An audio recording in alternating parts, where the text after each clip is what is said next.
All right, this is Saxon Algebra 2, Lesson 38, page 172. All right, guys. This lesson is probably one of my favorite in the books. I like factoring, right? Do you like factoring? So now we're going to factor perfect squares. So give me some numbers that are perfect squares. 4. 4, that's right. 9. 16. Okay, all of those are perfect squares. What about x squared? Is it a perfect square? Yes, it is a perfect square. All right. Well, let's look at how this is different from this. How are those two things different? Those are like multiplied, right? These are multiplied, these are added. Okay, when terms are multiplied, it's x squared squared, which is x to the 4th, because a power raised to a power we multiply. All right, so addition, when we just multiply, let's just remind ourselves of the rules. Multiplication is addition, right? Division is subtraction.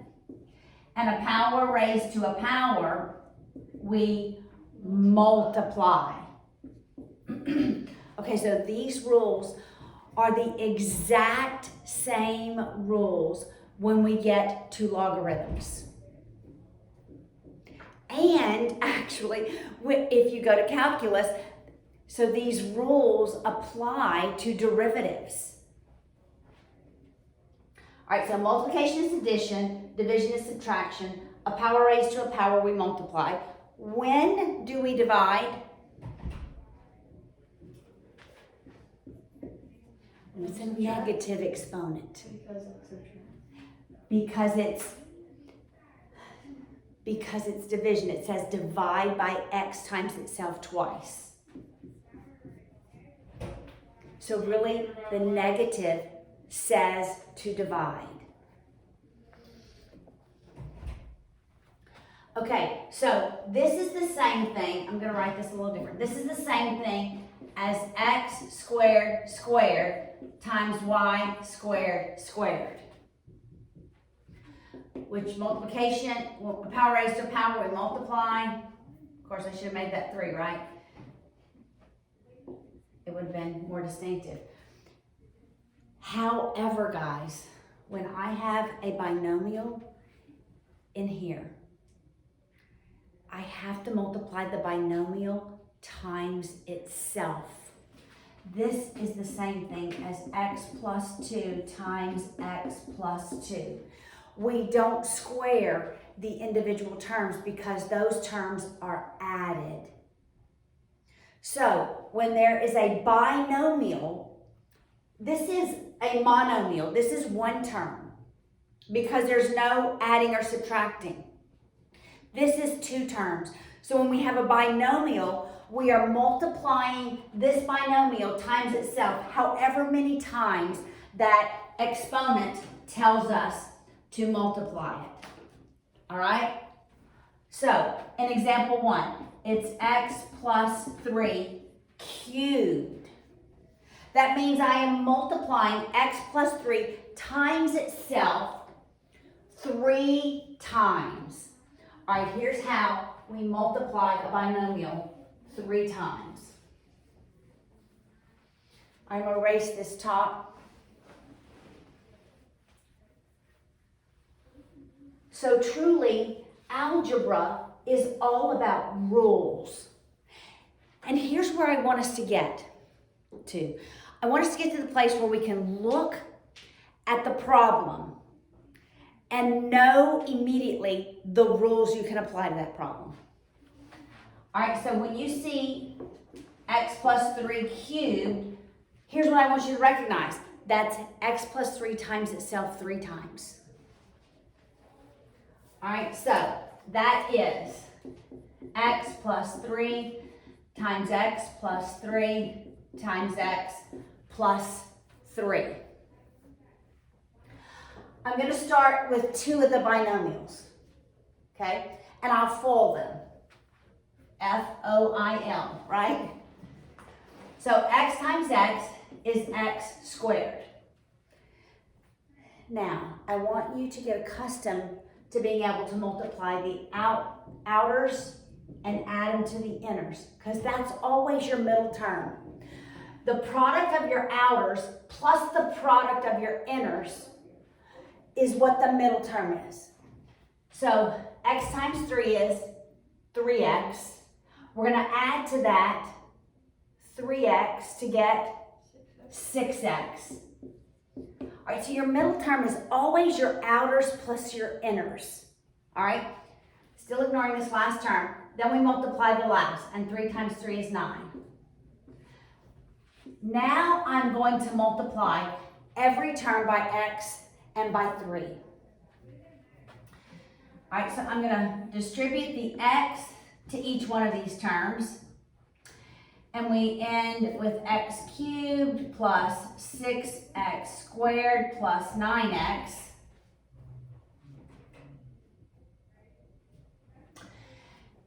And then I'll distribute the 3 to each of the terms.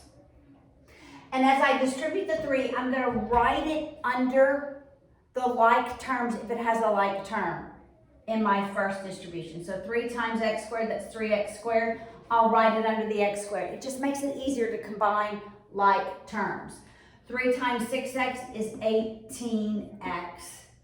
3 times 9 is 27. Then we add like terms, and we have x cubed plus 9x squared. Remember, when we add like terms, we are just combining the coefficients. Plus 27x plus 27. Okay, so there was a problem, a much more difficult problem on my pre-calculus test in the last 2 weeks, and it had something like this. And many of the students didn't multiply it. Actually, they didn't have to. They could have just left it like that because it was a different kind of problem. But when they multiplied it, they didn't multiply it out. They just said x cubed plus 27. They just cubed every term. They applied the exponent rule inappropriately, right? They applied the rule when terms are multiplied. Okay, so when you have a binomial, okay, so the higher the level you get in math, I don't know why, but this is so true. You forget your foundation. Adam Paul was in Calculus 3, and he was working a problem on the board. Okay, I have no clue what Calculus 3 is, except it's three-dimensional calculus. Okay, I don't know.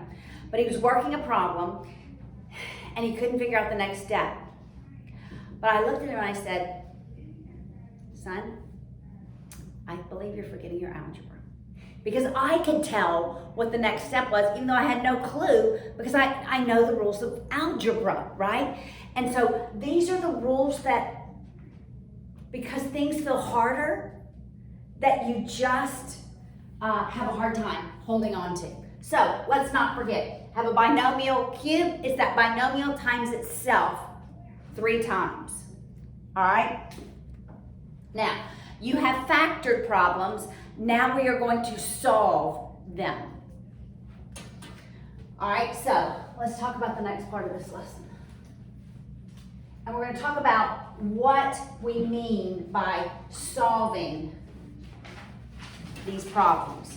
All right, so on the bottom of page 173, we have negative x plus x squared equals 6. Before I factor this problem, it has to be in standard form. Highest exponent down to the constant. All right, so I'm going to subtract the 6 on both sides because I want it set equal to 0. And I'm going to write my x squared first minus x minus 6. Okay, there are a couple of ways that you can write this. It's called a quadratic, 4 terms, 1, 2, 3, 4. All right, if we were in function notation, it would look like this. All right, so I just want you to get, which you did a little function notation in Algebra 1. We don't do enough function notation because all of your higher levels will only be function notation. I am very sorry. We're looking for Blue. He's not here. Not here today, but he should be in here. He should be in here, right? Okay, I'll tell him. Haven't seen him. All right. Another way is y equals x squared minus x minus 6. So in your higher level maths, this is how it's going to look. So that literally this f of x is your y value. So when we're going to factor this and solve for this, we're actually solving for where y, the value of y, is 0. All right, so remember what we ask ourselves. Factors of negative 6, such that we add them and get negative 1. What are factors of negative 6? When I multiply, it equals negative 6. When I add, it equals negative 1. Y'all remember that in factors of C? -3 and +2. Negative 3, positive 2. So my factors are x minus 3 times x plus 2 equals 0. Okay, so we're going to solve for the value of x. And textbooks call this different. So they are called solutions, and I may have already told you this. They're called roots. They truly are x-intercepts. They're zeros. All right, so all of these terms mean the same thing. All right, so if you see these terms in another textbook or on the ACT, then it should click in your mind what they're asking for. What is the value of x when y is 0? So this is what we're solving when the value of y is 0. All right, so it's a product, right? It's something times something has to be 0. In order for that to be true, if this first factor is 0, 0 times anything is 0. If this second factor is 0, I don't care the value of this first factor because 0 times anything is 0. So you take all of your factors and you set them equal to 0 and you solve for x. Set all your factors equal to 0. So this one is x equals 3 and x equals negative 2. These are the two places where your parabola, so every second degree equation is a parabola, where your parabola is going to intercept the x-axis. So if I were graphing this,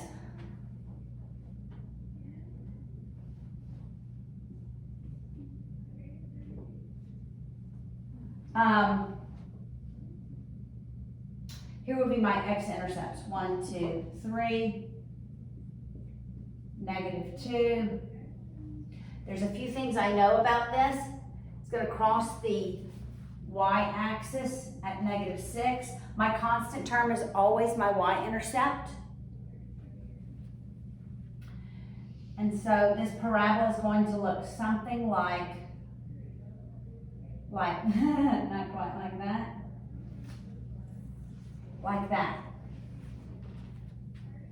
And we're going to be graphing these before you know it. So this is where it's going to cross the x-axis. So let's memorize this. My x-intercepts are when y is equal to 0. My x-intercepts is when y equals 0. My y-intercept is when x equals 0. X-intercept, y is 0. Y-intercept, x is 0. So now we're not merely factoring, we're solving for the zeros. That's why they're called zeros. Y is 0. All right, let's work one more. The last example. So now we're solving.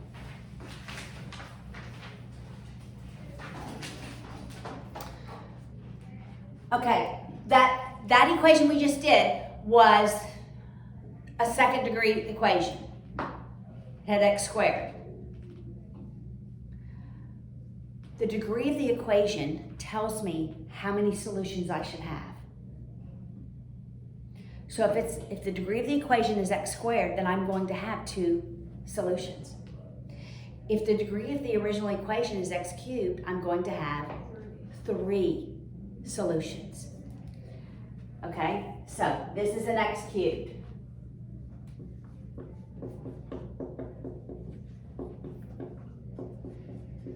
I want to move everything to the left because I want the highest degree term to be positive. All right, so I'm going to add x cubed on both sides.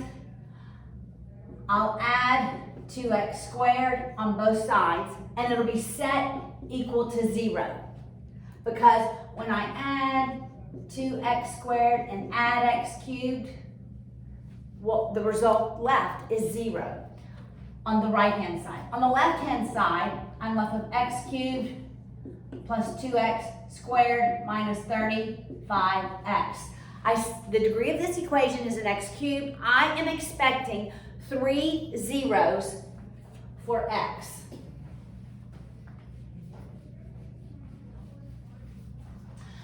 All right, first, can I factor something out of every term? X. I can factor out an x. So I factor out an x, and I'm left with x squared plus 2x minus 35 equals 0. I am not done factoring. I can factor what's inside here. What are factors of negative 35 such that I add them and they equal 2? Positive 7 and negative 5. Positive 7, negative 5.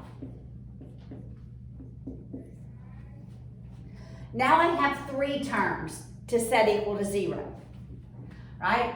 I set x equal to 0. I set x plus 7 equal to 0. And I set x minus 5 equal to 0. And I solve for the value of x. In this middle one, the first one's solved. X is 0. The second one, I subtract 7 on both sides. X is negative 7. The last term, I add 5. X is 5. All right, so here are my 3 x-intercepts. Zeros, solutions, roots. Did I write roots? Yeah, roots. All right, so if I graph this, because I know what a cubic equation looks like. 1, 2, 3, 4, 5. It's negative 7. 1, 2, 3, 4, 5, 6, 7. All right, those are the 3 places it's going to intercept the x-axis. Because I know a little bit about cubic equations,